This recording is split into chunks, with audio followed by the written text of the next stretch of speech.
Я приветствую вас, дорогие друзья, уважаемые гости и подписчики моего канала. Всем большое спасибо, что несмотря ни на что, все равно вы ждете новые выпуски и новых гостей на канале. Народный депутат Украины Анна Скороход на связи. Анна, приветствую вас. Здравствуйте. Анна, резонанснейшее заявление делает Зеленский, целый ряд их прозвучало, но самое главное это вот такое предчувствие 8-9 мая. Почему? Потому что такое ощущение, что все вот точки политического накала сходятся именно на эти числа. Ратификация сделки в парламенте, мы об этом поговорим отдельно, с Соединенными Штатами. Трамп праздник говорит у себя, буду, так сказать, проводить теперь 8 мая, для американцев тоже День Победы. Понятное дело, что все ждут каких-то новостей по перемирию. Поддержит, не поддержит Украина перемирие, предложенное Кремлем. Сегодня стало понятно, что не поддерживает, а предлагает с 7 числа на 30 дней перемирие. И если это не будет договоренность достигнута, то Зеленский так и сказал, что не гарантирует безопасность лидеров, которые приедут на парад в Москву. Вообще эта тема с парадом в Москву, визитами в Москву, ударами по параду сейчас очень резонансная. Как вам видится вот эта ситуация? Зеленский, похоже, становится на очень опасную игру, на очень опасную тропинку. Потому что если Зеленский не гарантирует безопасность мировым лидерам в Кремле и на Красной площади на 9 мая, то вряд ли мировые лидеры будут гарантировать безопасность самому Зеленскому. Что думаете по поводу вот этого накала страстей перед Днем Победы? Вы знаете, самое ужасное – это принятие решений без учета последствий. Как говорил один знаменитый врач, если я не ошибаюсь, Бехтерев, то это первая степень шизофрении.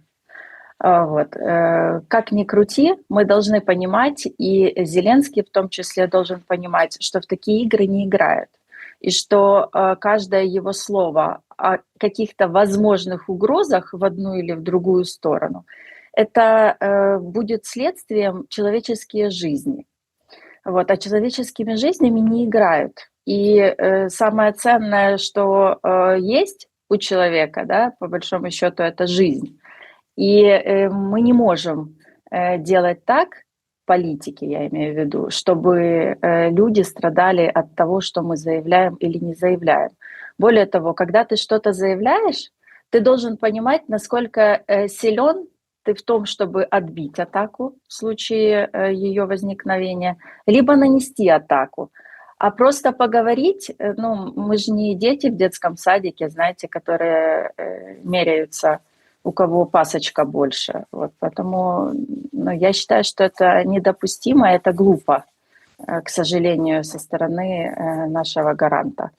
Вот. Но и еще что интересно в этом всем, а какое мнение у США на то, что сказал Владимир Александрович, потому что, как ни крути, они сейчас выступают таким посредником, хотя не очень можно и сказать, что они большой посредник, они скорее участник этого всего процесса. Вот. И в любом случае мы тоже должны понимать, что они думают по этому поводу и по поводу перемирия и так далее. Потому что все мы видим, что Трамп и вся его команда хочет поскорее закончить войну, что им выгодно окончание войны, потому что они нас больше рассматривают как партнеров. И та сделка, которая на сегодняшний день подписана и должна будет быть ратифицирована в Верховной Раде, где все сказано, что все 50/50, говорит о том, что все-таки в отличие от демократов, республиканцы видят нас как своих партнеров, а не клиентов. Вот, поэтому здесь хотелось бы услышать все-таки мнение Соединенных Штатов Америки. Ну, действительно, вот это, конечно, очень потужно, да? мы не знаем, не гарантируем, что там у вас лидеры. Там же как сейчас обстоят дела? Там, ну вот, например, возьмет Россия и сама обстреляет Парата, спишет на Украину. Ну вот такие мнения высказываются на разных площадках или какие-то моменты, да, вот там и под чужим флагом, под своим флагом. Но если так очень глубоко попытаться разобраться, вот интересно ваше мнение по поводу исхода Соединенных Штатов Америки. Зеленский в Интерфакс Украина, там, где не гарантировал безопасность, говорит, что у него есть некоторые сигналы о том, что, вероятно, после договоренности о прекращении огня некоторые страны захотят, чтобы нас и русских оставили один на один. Вот такие сигналы, говорит Зеленский. Но все-таки Европа, я уверен, будет рядом, потому что нам много вопросов, которые связаны между собой. Для нас это важно. Вот так вот он говорит о том, что возможен исход Соединенных Штатов Америки вообще из этого процесса разрешения войны между Россией и Украиной. Это удар по Украине или есть кем заменить? Смотрите, если вы помните, если я не ошибаюсь, конечно, по-моему, 5 марта, да, 5 марта 2025 года Марко Рубио, не кто-то там из, как говорится, непонятных людей, а Марко Рубио, в эфире Fox News заявил, что война в Украине – это прокси-война между Россией и США. Поэтому сказать, что США выйдут из этого конфликта, априори невозможно. Потому что сам Марк Рубио сказал, что США непосредственно принимают участие в этой войне, которую в свое время начали демократы, а для республиканцев это как гельштальт, и они его должны закончить. Поэтому просто так выйти и бросить, ну, я очень этому сомневаюсь. Более того, у Европы тоже есть свои интересы в этой войне. Обратите внимание, что они, если посмотреть все их заявления, то, как они себя ведут, то, как они вроде как дают оружие, но при этом и не особо сильно стремятся, вот, то, как они заявляют, что у них есть там коалиция желающих, да, но они не особо желают и не особо мы видим их активности, но при этом они хотят оставаться в игре и продолжать играть роль по влиянию, да, на то, что у нас происходит, и по влиянию на исход войны. Более того, они сами непосредственно, и я как делегат в парламентской ассамблее НАТО, я неоднократно слышу то от европейских стран, что они боятся, что в случае окончания войны в Украине война переместится в Европу. Поэтому мое личное мнение... Как? Ну, то есть 100 тысяч раз было сказано американцами, ладно, там россияне, бог с ними, там мы же не верим заявлениям российских политиков, но американцы 150 раз сказали, что не видят угрозы, что война может между Россией и НАТО начаться, в принципе. Я так скажу, страны Прибалтики, а также Польша, они наоборот считают, что война может начаться, и они этого боятся, и они открыто об этом говорят. Вот, ну, по крайней мере, на всех делегациях это звучит, и если бы я это не слышала, я бы сейчас это вам не рассказывала. Вот, поэтому, как ни крути, при прекращении войны в Украине мы должны учитывать свои собственные интересы. И кто бы нам что ни рассказывал, войну нужно прекращать, потому что это вопрос человеческих жизней, выживания наций. И кто бы нам что ни говорил, Трамп, он бизнесмен, и он зарабатывает на мире, не на том, чтобы продолжалась война, а на мире. И сделка, я повторюсь, которая сейчас подписана, она уже это показывает, она уже это забрасывает.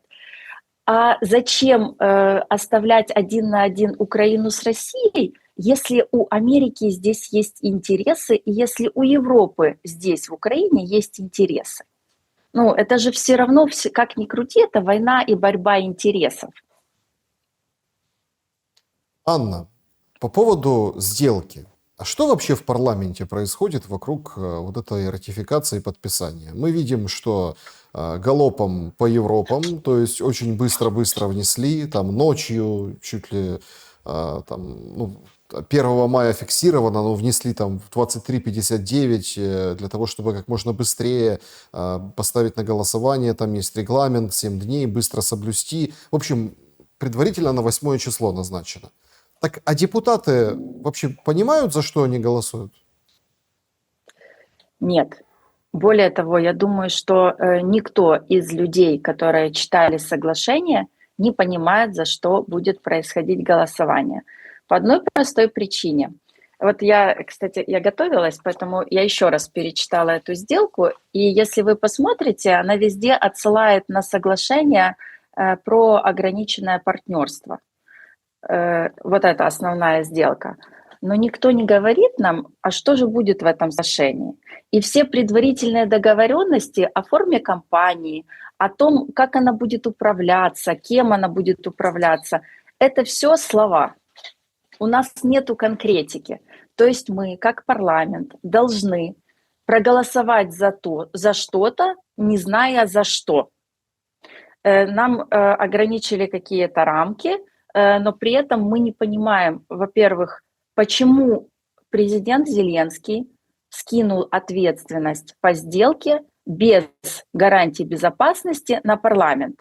Ну, я понимаю, что у нас институция парламентаризма, она утеряна, к сожалению, уже достаточно долго. Но использовать парламент как сливной бачок, это ни к чему хорошему тоже не приведет. Как ни крути, я думаю, что парламент ждет еще ряд достаточно важных и серьезных решений, которые должны будут приниматься. И вот таким вот сбрасыванием, чтобы вы понимали, в этой сделке не принимал участие ни один парламентарий. Мы миллион раз задавали вопрос: пожалуйста, покажите нам предварительный текст. Нам рассказывали о переговорном процессе, ничего не давали. Потом в одном моменте заключается эта сделка, все получают текст из интернета, проводится закрытое заседание с представителями Кабинета министров. Вот я на нем присутствовала от своей депутатской группы. Нам объясняют, какая это победа, и как все хорошо, и какие мы будем иметь положительные последствия. Но у меня возникает вопрос. Первое. Как мы можем что-либо предполагать, если мы не понимаем условий до конца? Как мы можем говорить о какой-то выгоде, если вы прочитаете, что в этой сделке написано «вся прибыль не облагается налогами», причем она обязана не облагаться налогами с нашей стороны, но со стороны Соединенных Штатов Америки они ожидают, что оно не будет облагаться их налогами. Вот. Также сделка не имеет сроков. Но для меня, как для человека, который понимает, что, извините, в любом законодательстве, любой договор, основным его условием есть сроки его действия. Вот. И для меня непонятно, как можно говорить, что договор бессрочный, и его окончание возможно только при совместном согласовании сторон. Это как? Ну, если одна сторона хочет выйти, а другая сторона говорит: нет, я не хочу выходить, то сделка, что она, вечная? Тогда это какая-то, знаете, намеки на колониальные условия. А если это намеки на колониальные условия, давайте вспомним еще одну норму этого соглашения о том, что это соглашение, невзирая на все законы Украины, является выше всех этих законов. А Конституция – это тоже законы Украины. Это высший закон Украины. И если мы, извините, кладем на Конституцию, если мы не учитываем 13-ю статью Конституции, которая говорит, что все недра принадлежат украинскому народу, и он только ими распоряжается, то тогда у меня возникает вопрос: а дали ли нам люди право чтобы мы заключали такие условия, когда их правнуки будут за них отвечать. На каком-то основании. Вот, поэтому сказать, что сейчас все будет легко и эта сделка легко пройдет парламент, я не думаю. Ну, потому что, смотрите, сегодня это повесят на нас, завтра к власти придут другие, предъявят нам 111-ю. Да, у нас же это модно сейчас. У нас можно сейчас вообще 111-е раздавать, как жарят пирожки, знаете, или в карты разыгрывают. Вот, так точно так же у нас сейчас будут и по договорам, и по всему остальному. Мне не все равно, например. Я хочу здесь жить, я хочу, чтобы здесь жил мой ребенок. Но почему мы, будущее поколение, передаем в непонятную кабалу? А если это не кабала, если это выгодная сделка для страны, пожалуйста, предъявите все условия сейчас. Не потом, когда-то, где-то они будут, я не знаю, придумывать, что случилось и как случилось. А вот здесь и сейчас. Второй вопрос. А что вы будете делать с людьми, которые владеют землей? У нас же есть право собственности на землю, у нас есть право пользования на землю. То есть получается, что у нас нет механизма, как вы это все у них заберете. А если вы это все заберете, как вы это все компенсируете? Дальше, там не прописаны только полезные ископаемые. Вы обратили внимание, что там прописаны все инфраструктурные объекты и все энергетические объекты, да, все новые сделки. У меня закрадывается понимание, что здесь заинтересованность больше идет, например, в дальнейших сделках по нашей газотранспортной трубе, по ГТС нашей. Здесь идет интерес о тех энергоблоках атомных, которые мы будем достраивать. Здесь идет интерес по энергосистеме, которая на сегодняшний день соединена с Европой.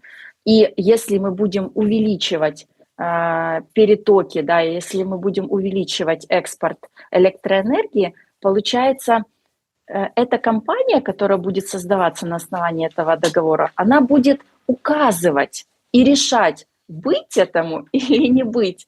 Но как? Как это все будет контролироваться? У нас на сегодняшний день 41 миллион гектар пахотных земель. Как вы будете ими распоряжаться? Вот что-то где-то есть. Как вы это объясните людям? Почему мы не можем сделать просто один единый земельный банк, государственный, который будет управляться государством и на который на условиях аренды земли, на условиях продажи земли, покупки, на условиях разработки тех или иных полезных ископаемых сможет зайти любая компания? Почему мы этого не делаем? Почему мы идем в непонятную историю с компанией, которая будет LLC, а нам уже это озвучили, ТОВКа, никто не будет иметь никакого к этому отношения, никто не будет нести за это никакой ответственности, но при этом мы должны это здесь и сейчас сделать.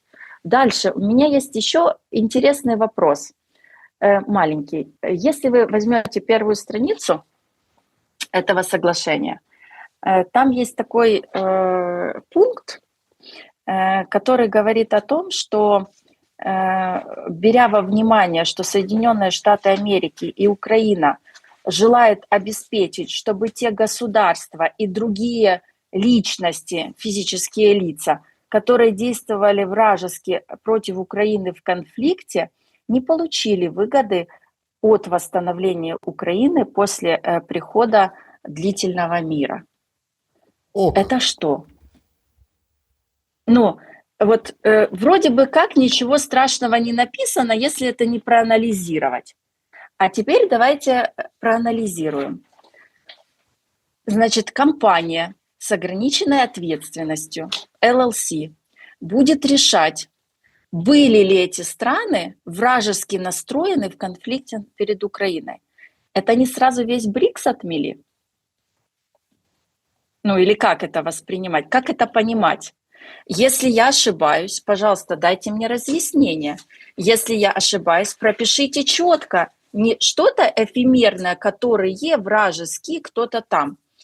Более того, мы все говорим, да, что Россия должна понести ответственность за то, что она натворила, что у России нужно забрать ее замороженные активы, что Россия должна вкладывать деньги на восстановление и так далее. Мы об этом говорим?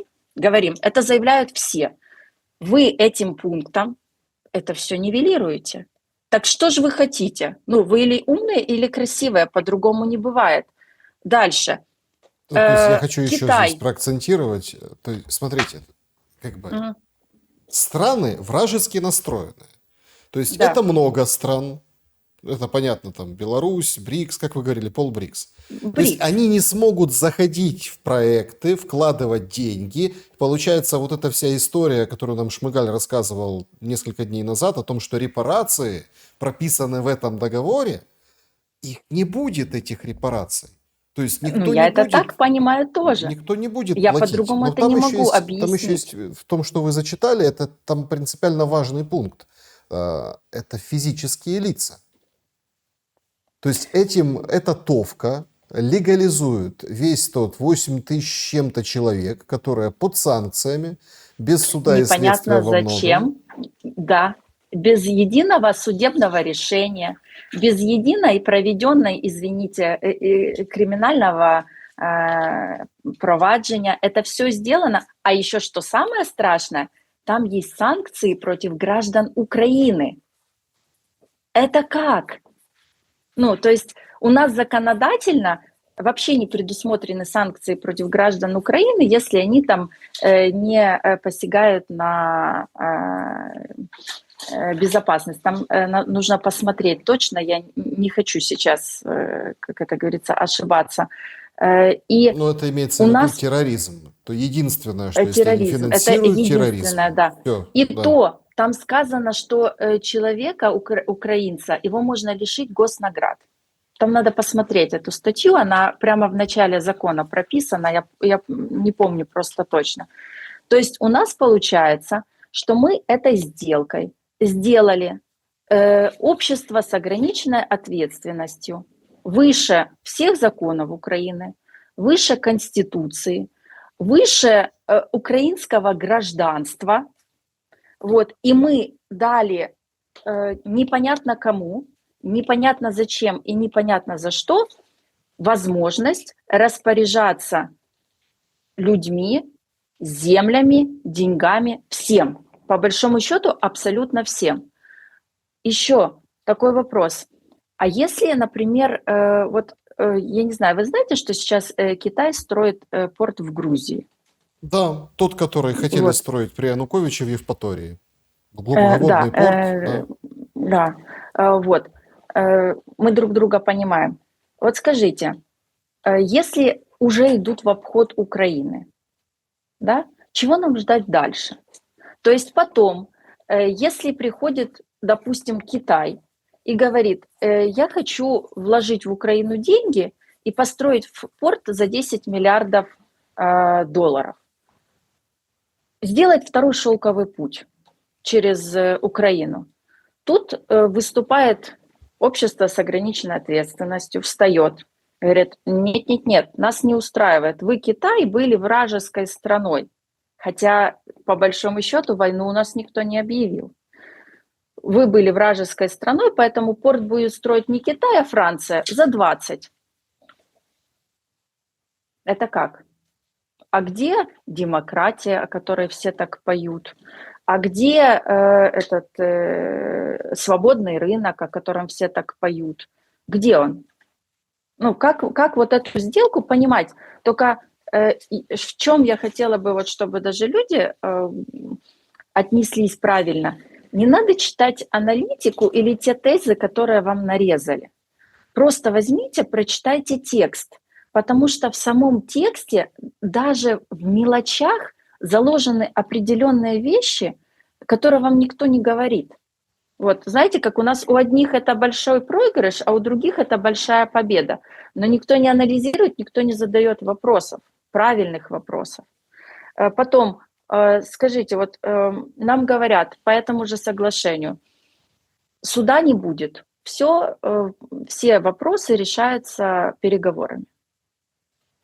Если нет суда, если переговоры заходят в тупик, а у нас сделка 50/50, то кто будет принимать конечное решение?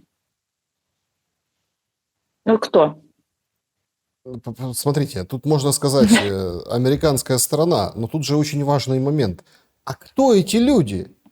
Вот тоже, это уже, если это выходит за пределы там, высшей конституции, это не президенты, это, ну, то есть в этом же главная подоплека. Все там говорят там, вот, смотрите, ну, да, вы правы, сейчас очень много этих, и депутаты выстроились так в ряд, и все ходят по разным площадкам и говорят о том, как это хорошо, да, как после этой сделки Трамп нагнет Россию, заставит, будет мир, и вообще будет все классно, у нас какой партнер мощный появился, блогеры точно Смотрите, такое же. да, Но извините. кто эти люди? Что значит фонд? Кто будет там находиться от Украины и от США? Вот это главный вопрос. Он будет выше президента, выше премьер-министра, выше С парламента. ограниченной ответственностью, без налогообложения.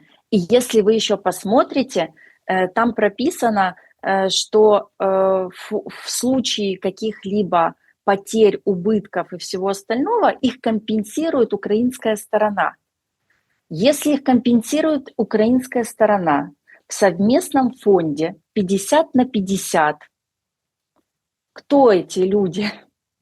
Ну, кто эти люди? Это получается компенсация не стране США, а конкретным людям.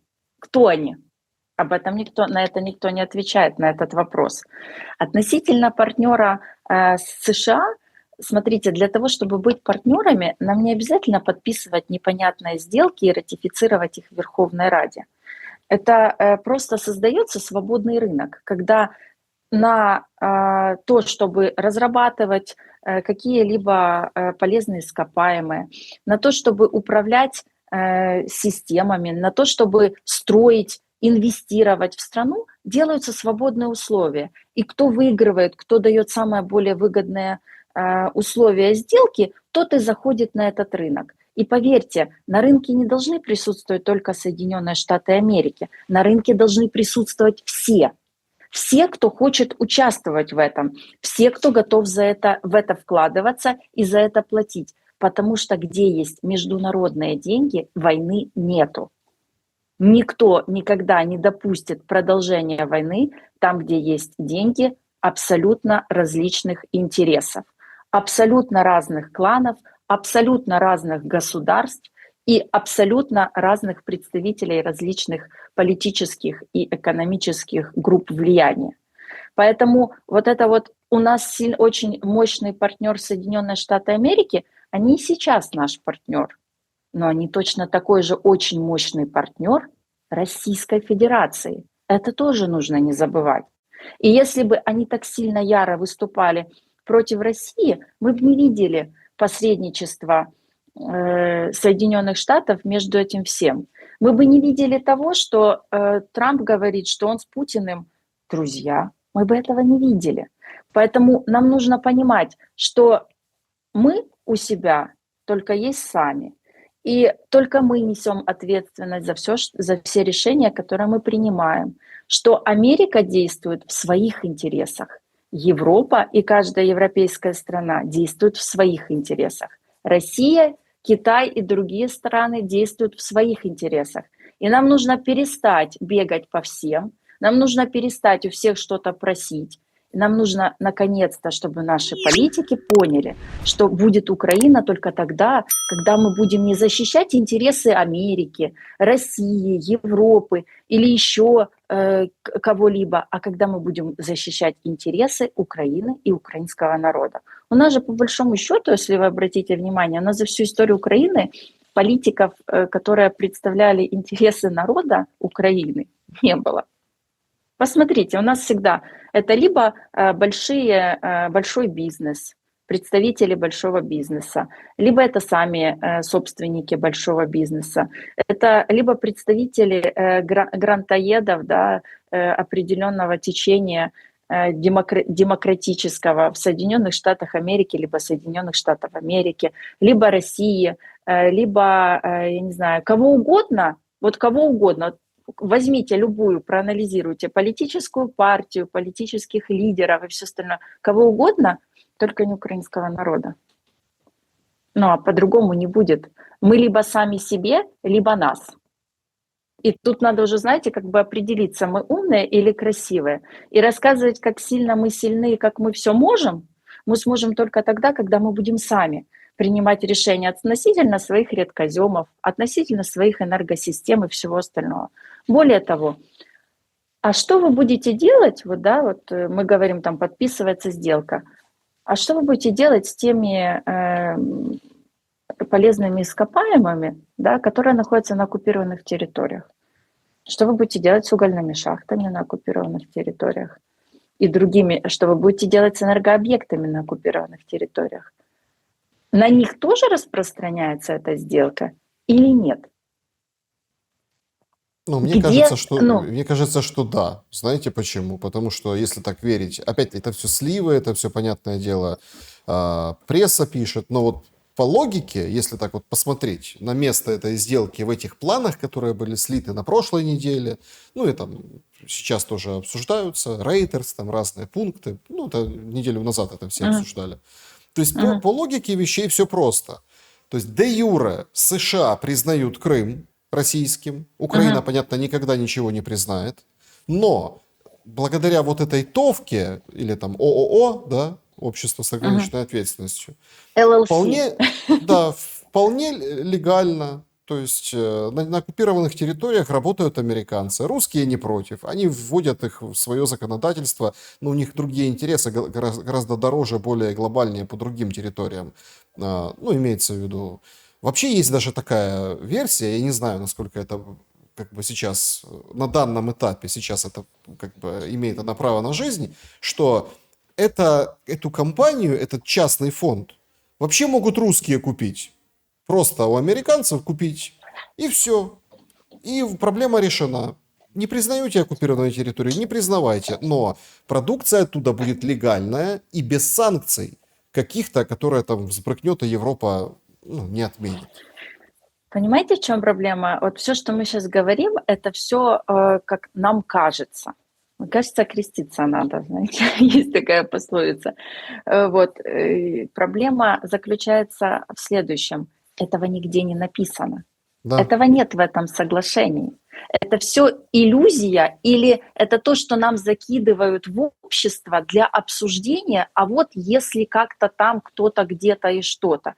Так как я, как парламентарий, я считаю, что я ответственна за все свои решения, и что, знаете, сегодня одни, завтра другие, война ничего не спишет. Это все иллюзия.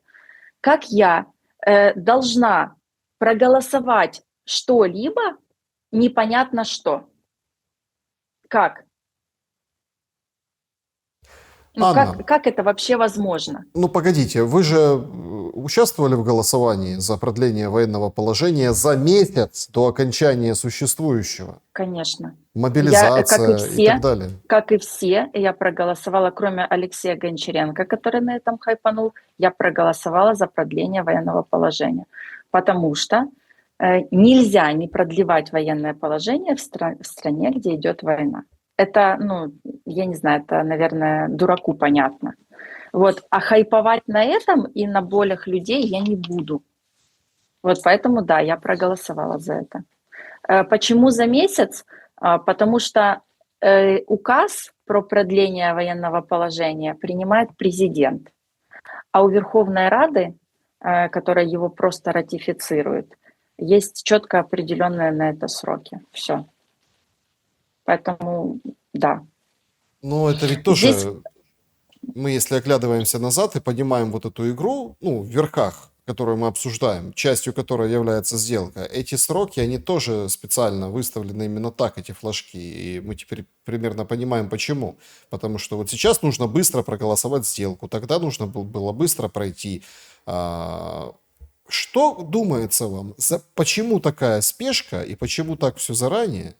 К чему вот ведут? По-моему, какой-то будет момент неожиданной развязки, ну, по крайней мере, так кажется.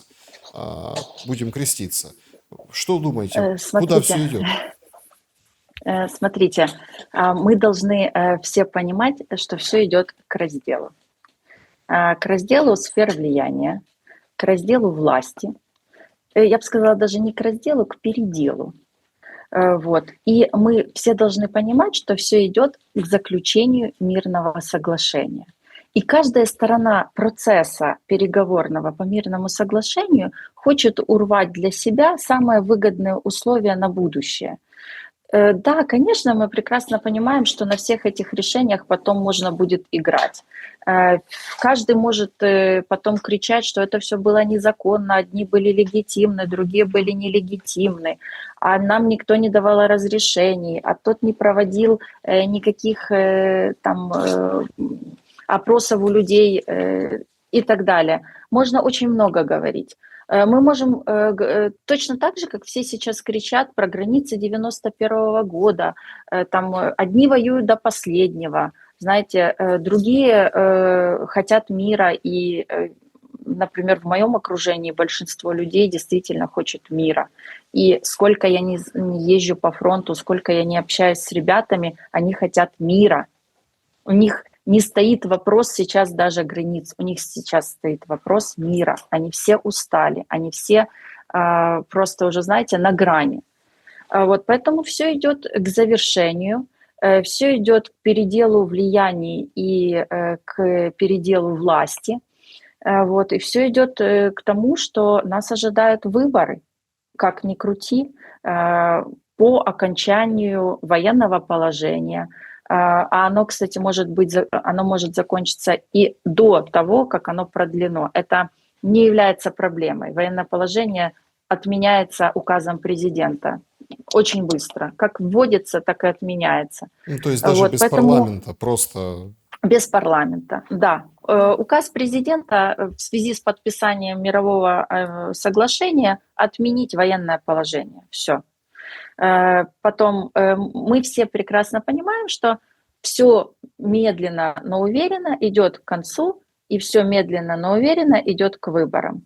Но при этом, учитывая, как себя ведет Россия, как себя ведут США, как себя ведет Европа, Великобритания, мы понимаем, что они все равно пытаются, знаете, как расторговать, кто лучше себе расторгует условия, кто покажет, что он сильнее, кто покажет, что его влияние на этом, как говорится, на этом рынке более сильно и более показательно по отношению ко всем остальным.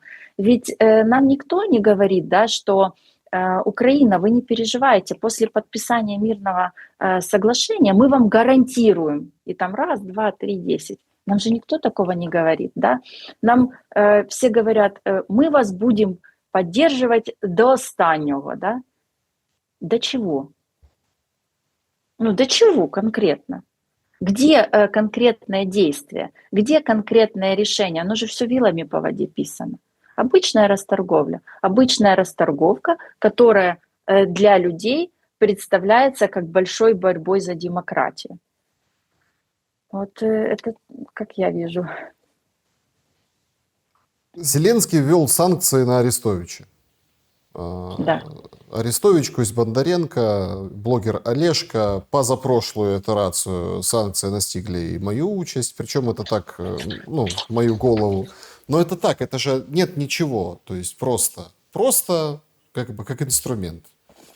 Есть даже такая история, сейчас она тоже обсуждается, ее поднимают там журналисты, там, эфир делала Радио Свобода какой-то свой, другие пишут, издания пишущие, что есть даже такая штука, как вот превентивные санкции. Ну, типа, ты можешь быть Это новый опасен, термин. ты можешь быть опасен, санкции тебе. Это тоже Это, признак выборов. это признак страха. Это признак страха конкуренции, понимаете? Это признак неуверенности в себе.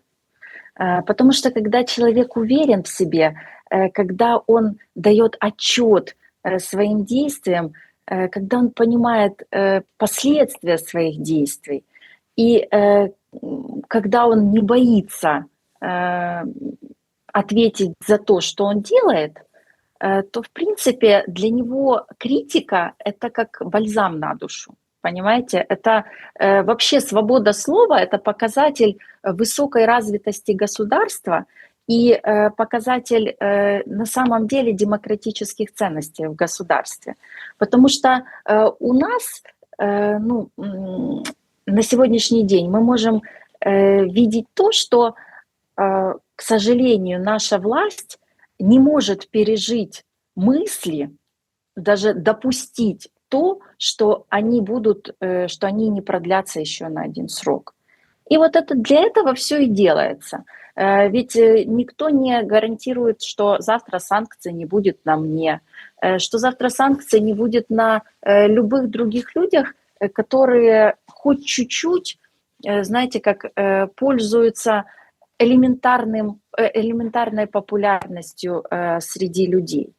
Вот поэтому я к этому бы относилась спокойно.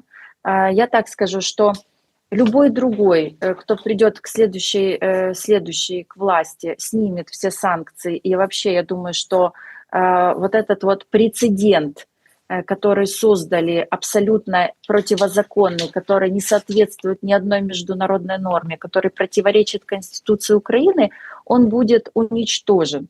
Но для этого должно пройти время, и что самое главное, должно пройти переосознание населения по отношению к выборам, по отношению к кого они выбирают, по отношению к тому, что они должны идти на выборы, и что самое главное, профессионалы должны баллотироваться. Тогда у нас что-то будет меняться. Если мы дальше будем жевать сопли, собирать слюни и рассказывать, какие все плохие негодяи и так далее, у нас ничего не поменяется. Вот у нас, у людей должно пройти осознание, что на сегодняшний день все институции власти, они уничтожены. Причем они уничтожены не в один день, а это был длительный, полностью спланированный процесс, который очень четко финансировался грантоедовскими организациями, которые очень четко, можно даже отследить, по большому счету, всю независимость Украины, как ее медленно, но уверенно разваливали. Вот. И сейчас у нас у власти нету профессионалов. У нас сейчас у власти, знаете, если не люди с бывшего ОПГ, то это просто... Помните, как Зеленский говорил когда-то, что давайте мы политиков, да, и окружение политиков будем называть не там, плохими словами, да, а будем говорить, что они все не... Как это в эфире женщины, наверное, не очень выражаться, не людьми, не женщинами легкого поведения, да, а кумовьями. Вот. И у нас получается, что у нас, например, в предыдущем пятом президенте у нас был парламент легкого поведения, то сейчас у нас власть и парламент кумовей. Вот мы это так назовем. Но проблема в том, что все эти кумовья, они не являются профессионалами своего дела. Они не являются умными людьми. Они не являются образованными достаточно людьми. Ведь знать английский — это не уметь управлять государством. Ну, извините, пожалуйста, можно его не знать и быть профессионалом, а можно его знать и просто знать английский. Но не в этом же заключается наша, правильно, Ну, там еще сила. и в этом вопросе есть вопросы, как оказалось по Там публикациям СМИ, что немножко не понимают, и советники в Америке, они вообще, а вы нас понимаете? Вот вроде слова льются такие, английские, а вы понимаете, что мы вам говорим? Ну, в общем... Знаете, в чем еще суть? Вот если вы обратите внимание, мы, кстати, это с коллегами обсуждали, достаточно интересно. Вот сидят мастодонты, да, закончившие в Америке, закончившие Гарвард, Ель, там лучшие университеты мира, которые умны помимо образования, которые имеют опыт, мастодонты, по большому счету. Приезжают представители из России. Обратите внимание, кто это? Это люди, которые получили высшее образование в высочайших университетах, которые владеют геополитической ситуацией в мире, которые понимают процессы, которые умны, образованы, и они тоже мастодонты. И приезжают наши кумовья. Все, что у них есть, это английский, который был выучен за последние пару лет. Вот. Мое мнение, как бы ты хорошо не знал язык, если у тебя есть возможность воспользоваться переводчиком, всегда воспользуйся переводчиком для того, чтобы иметь несколько секунд подумать. Вот. И вот сидят они все втроем, да, мастодонты и кумовья. Ну, вы понимаете, что у них даже разрез понимания мира и процессов, он вот такой. Но они не понимают, это как, это кто и что. Поэтому Ну нам да, навешивают это все, что угодно, как угодно. И мы все равно, как ни крути, мы должны вернуться к тому, что страну могут строить только профессионалы, умные и образованные люди. Доярка управлять страной не может. Это невозможно. Это показал нам весь мир, это показала нам история.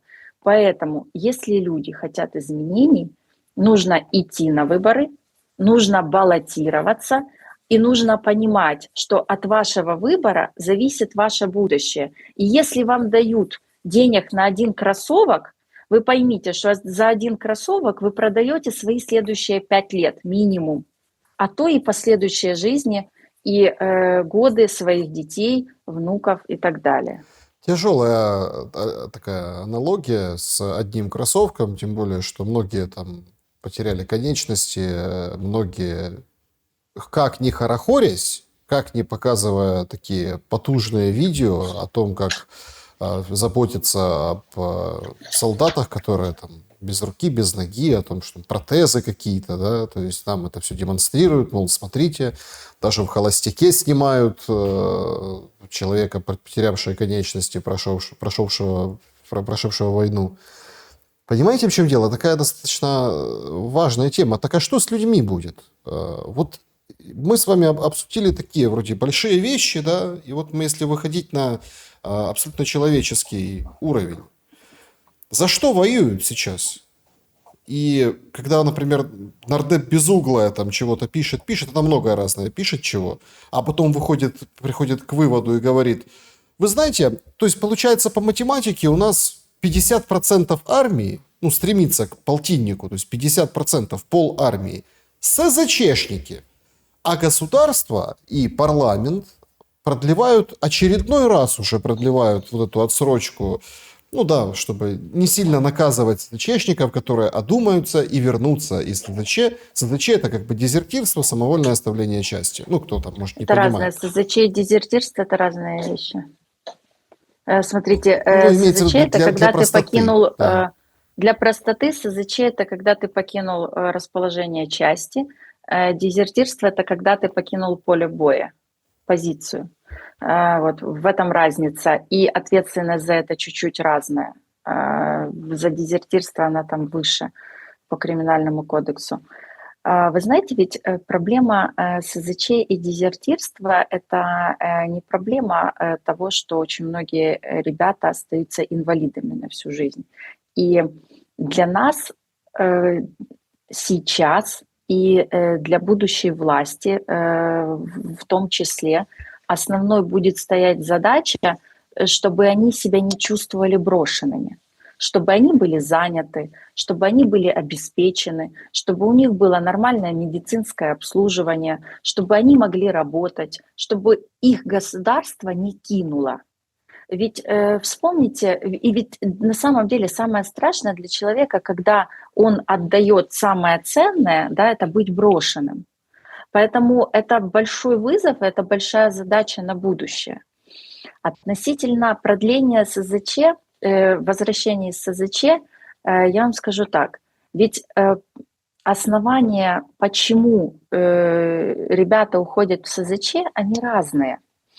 И на сегодняшний день вот у меня несколько бригад, А если быть точным, то уже 14, где стоит проблема в том, что они не могут перевестись, что у них конфликты с командирами, что командиры беспредельщики, и они не несут за это никакой, ни малейшей ответственности, да, что там над ними издеваются, к ним относятся не как к людям. Я бы так это все обозначила одним словом. Так вот, СЗЧ было бы меньше, а то бы и не было вообще. Если бы ребята видели, что нету такого, что ты обычный солдат, значит, ты хуже животного, да? Чтобы они видели, что командир ворует, его наказали. Командир издевается, его наказали. Командир не планирует операции, выдает злочинные наказы, его наказали. А у нас получается как? Наказывают не командование, а наказывают обычного солдата. Так не бывает. Ну, люди не дурные.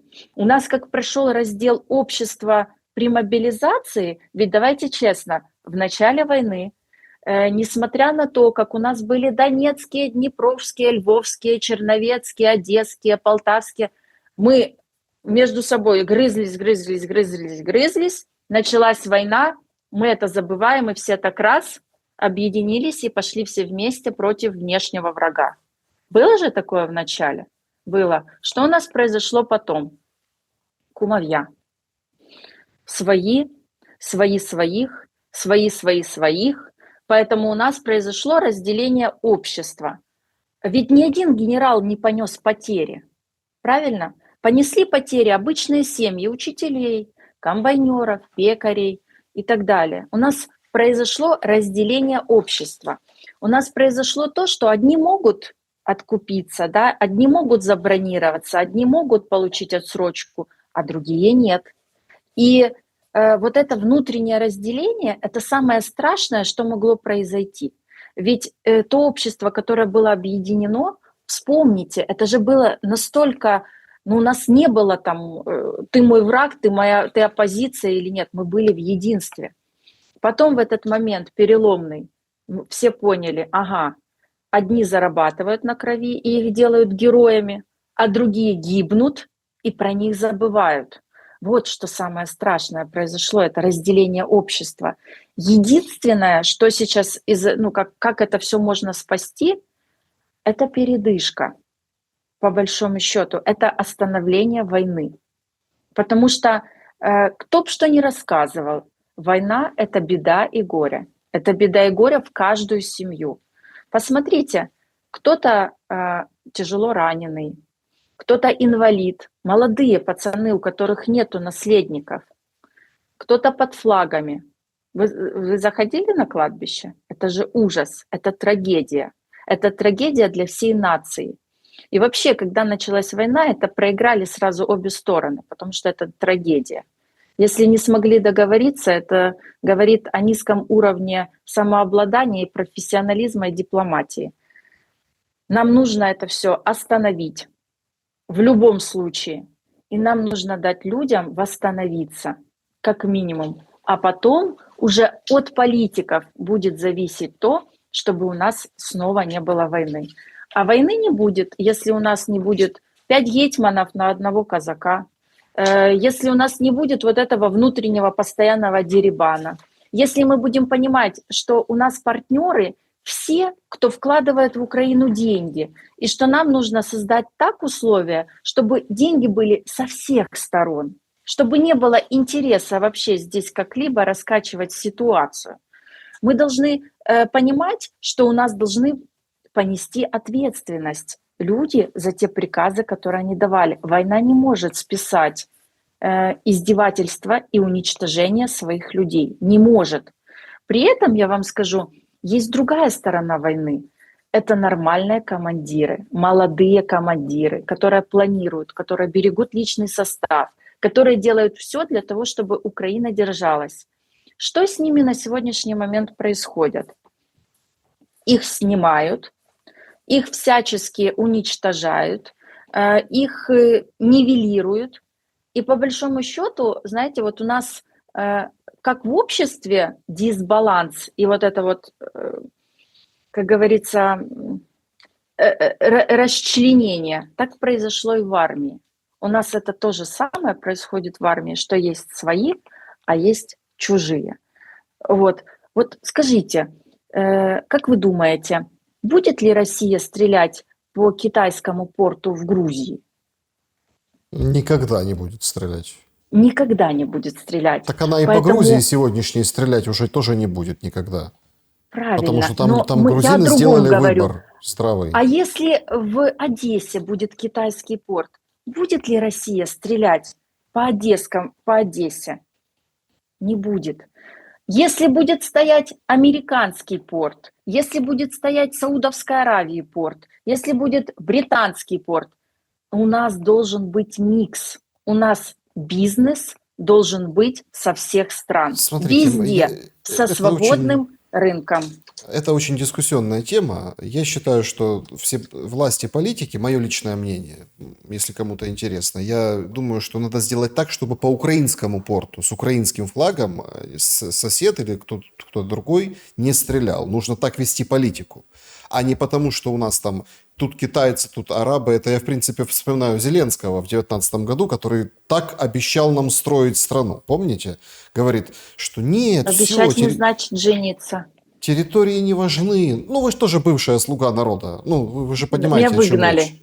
Да, То есть, да, вы помните, первую выгнали. под какими лозунгами, под какими хорошими словами вот это все препарировалось. Надо делать так, чтобы по украинскому не стреляло. И когда говорили, что это украинский, украинский не будем стрелять, потому что умные политики.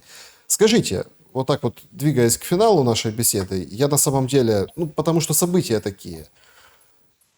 А почему нельзя победить? Вот продолжая тему раздела украинцев, фрагментации, почему нельзя победить вот этот ужас, который происходит на улицах городов Украины с бусификацией? В чем причина? Некому, Почему нельзя победить? Его ну, можно нельзя победить. победить. Уже Можно. сколько продолжается в каждом городе. Неважно, Запад, Восток, там, Харьков, велосипедистов сбивают, людей крадут, издеваются, привязывают в Одессе уже, да, то есть в этих отстойниках ТЦК. Почему это нельзя остановить и почему нельзя это все отменить?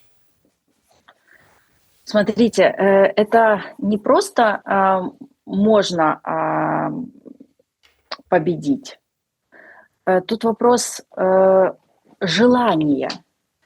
И тут вопрос того, что должны быть все равны перед законом. Не может быть для одних отсрочка и бронь, а для других бусификация. И если бы это решение было принято на государственном уровне, а его не хотят принимать на государственном уровне. И поверьте, я прекрасно видела, и меня точно так же включали в рабочие группы, которые смотрели, как сделать так, чтобы у нас ТЦК стали нормальными органами, а не вот этой вот, знаете, как хуже тюряги, да, или хуже зоны. Ведь для людей на сегодняшний момент действительно они говорят, я лучше отсижу, чем я пойду и меня там убьют, да, потому что это мы в этом виноваты. Это мы виноваты в том, что у нас разделено было общество, потому что мы не живем по закону и Конституции, мы живем по закону кумовей и всех остальных. Так не бывает. И так в государстве не работает. А для того, чтобы страны другие, которые, как говорится, вы говорите, чтобы не стреляли не потому, что это чьё-то, а потому что это украинское, нам нужно быть у нас нет субъектности. Мы на сегодняшний день объект. У нас нет субъектности из-за того, что ни один политик за всю независимость Украины не отстаивал интересы Украины и украинцев. Они отстаивали чужие интересы. И все, что делалось на протяжении независимости, это прямое, медленное уничтожение институций. Это, знаете, как... Это когда те люди, которые были у власти, они не могли сказать «нет» на определенные вещи и события, а нужно уметь говорить «нет». Потому что по большому счету, ведь политика это не какая-то игра, это господство ума над чувствами и материями. Я не помню, кто это сказал, но кто-то из великих. Поэтому нам нужно переломать вот этот момент объекта и субъекта. Это да, но возвращаясь к теме ТЦК, простите, пожалуйста, но вы говорите, почему нельзя? Потому что это снежный ком.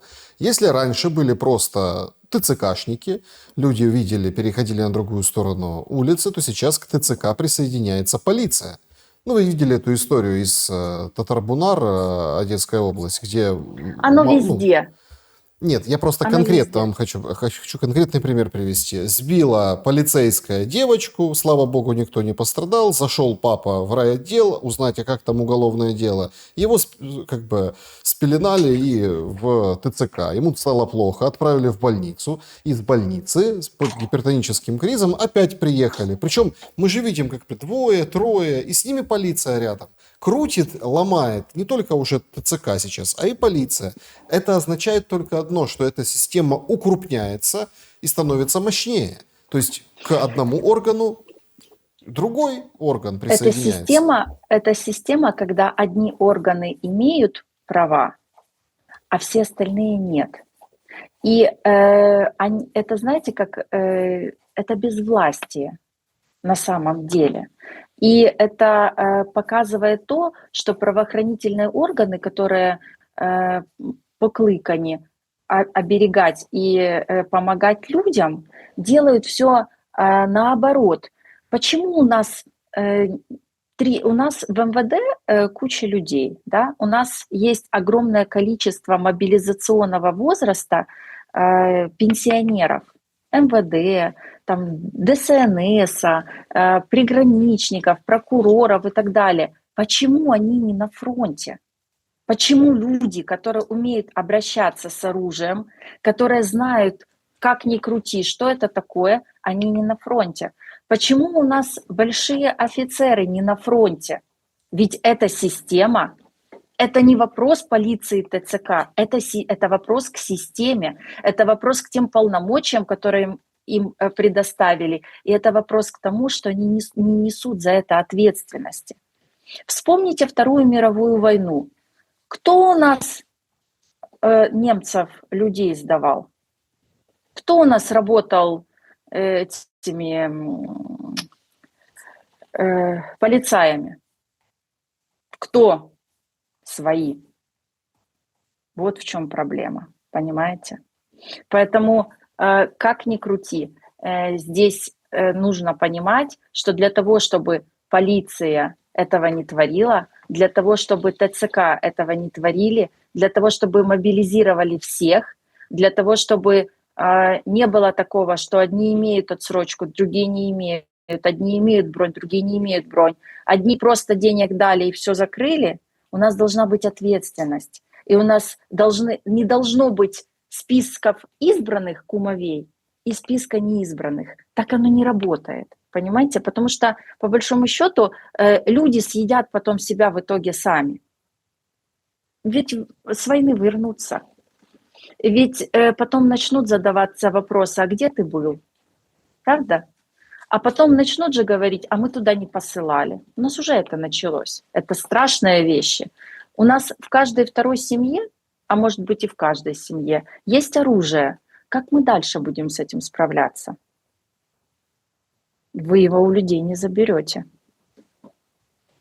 Поэтому, знаете, я думаю, что либо это все сейчас закончится, либо будет настолько высокая точка кипения, что нам уже внешний враг будет, как говорится, не важен по сравнению с врагом внутренним. Кто страной сейчас руководит, Зеленский или Ермак? Не Зеленский. Я бы сказала, офис президента, потому что в офисе президента каждый закрывает свою зону. Вот. Но я бы даже сказала, что они не столько сейчас управляют страной, они очень обеспокоены, как быстро вывести свои деньги. И чтобы им за это ничего не было, и чтобы им дали их вывести. Вот так. Вот. Ну, давайте, чтобы точку поставить в нашем разговоре сегодня, Давайте. Анна, а на что вы надеетесь? Ну, не как политик, не как народный депутат, как украинка и вот, гражданка Украины. Я надеюсь на скорейший мир. Причем у меня нету сверхвысоких требований к этому миру. Я хочу мира. Я хочу, чтобы мужчины вернулись домой. Я хочу, чтобы дети перестали плакать. Я хочу, чтобы мой сын перестал дергаться ночью от тревоги. И я хочу здравого смысла, общества. Все. Анна Скороход, народный депутат Украины, была со мной на связи. Спасибо вам за эту беседу, за ваше время и ваши Спасибо мысли. вам. Спасибо Друзья, вам. берегите себя, всем добра и света. Увидимся обязательно. До скорого.